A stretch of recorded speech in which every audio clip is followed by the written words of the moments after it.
15 నుంచి మహిళలకు ఉచిత బస్సు ప్రయాణం ప్రారంభం కాబోతున్నదా? 3+2 సీటింగ్ విధానాన్ని 2+2గా మార్చడానికి ఏంటి కారణం? ఉచిత బస్సు ప్రయాణమైన తరువాత మరిన్ని ఆదాయ మార్గాలను ఆర్టీసీ అన్వేషించనుందా? బస్ స్టాండ్ ఖాళీ స్థలాలను లీజ్ కు ఇవ్వడం వల్ల ఆర్టీసీకి ఎంత ఆదాయం వస్తుంది? ఈ రోజు మనం చర్చించుకోబోయే ముఖ్యమైన విషయం, ఆంధ్రప్రదేశ్ సర్కార్ సూపర్ 6 హామీలో భాగంగా మహిళలకు ఉచిత బస్సు ప్రయాణం అమలు కాబోతున్న విషయం. ఆగస్టు 15 నుంచి ఈ బస్సు పథకం మొదలవుతోంది. ఈ పథకాన్ని అమలు చేసేందుకు ప్రభుత్వం ఇప్పటికే రంగం సిద్ధం చేసింది.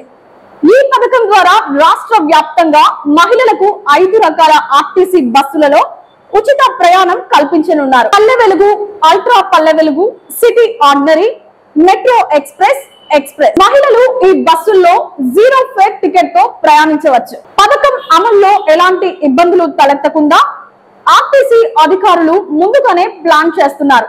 డ్రైవర్లు, కండక్టర్లకు ప్రత్యేక శిక్షణ, 3+2 సీటింగ్ విధానాన్ని 2+2గా మార్చడం, ఎక్కువ మంది ప్రయాణించేందుకు అనుకూలమైన మార్పులు, రద్దీ సమయాల్లో ఉదయం 8 గంటల నుంచి 11 గంటల వరకు, సాయంత్రం 4 గంటల నుంచి 7 గంటల వరకు సర్వీసుల సంఖ్య పెంపు, విద్యార్థుల ప్రయాణ సమయాల్లో కూడా ఆర్టీసీ ప్రత్యేకంగా బస్సులు నడపనుంది. ఉచిత బస్సు ప్రయాణంలో వచ్చే రద్దీని ఎదుర్కొనడానికి, రూట్లను బలపరచడానికి అధికారులు ముందస్తు ప్రణాళికలు సిద్ధం చేస్తున్నారు. ఉచిత పథకంతో ఆర్టీసీకి వచ్చే నష్టం భర్తీ చేయడానికి ఇవి చేపడుతున్నారు. ఆర్టీసీ కార్గో సేవల మెరుగుదల, బస్ స్టాండ్ స్థలాన్ని లీజ్ కు ఇవ్వడం, లగ్జరీ, అల్ట్రా లగ్జరీ బస్సుల వాటా పెంచడం. ఒక్కసారి ప్రయాణం ప్రారంభమైన తరువాత స్పష్టమైన ఆదాయ వ్యయ అంచనాలు వస్తాయి. ఆర్టీసీ అందుకు అనుగుణంగా ఆదాయ మార్గాలను వృద్ధి చేస్తుందని చెబుతున్నారు. డ్రగ్స్, గంజాయి ఇలాంటి చెడు వ్యసనాలకు దూరంగా ఉండండి.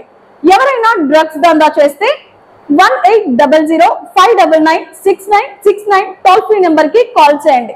మీరు కూడా భవిష్యత్తును కాపాడే ఉద్యమంలో భాగం అవ్వండి. ఈ సమాచారం మీకు ఉపయోగపడిందా? లైక్ చేయండి, కామెంట్ చేసి మీ అభిప్రాయాన్ని చెప్పండి. మరిన్ని ప్రభుత్వ పథకాల వివరాల కోసం VR ఫోకస్ ఛానల్ ను సబ్స్క్రైబ్ చేయండి.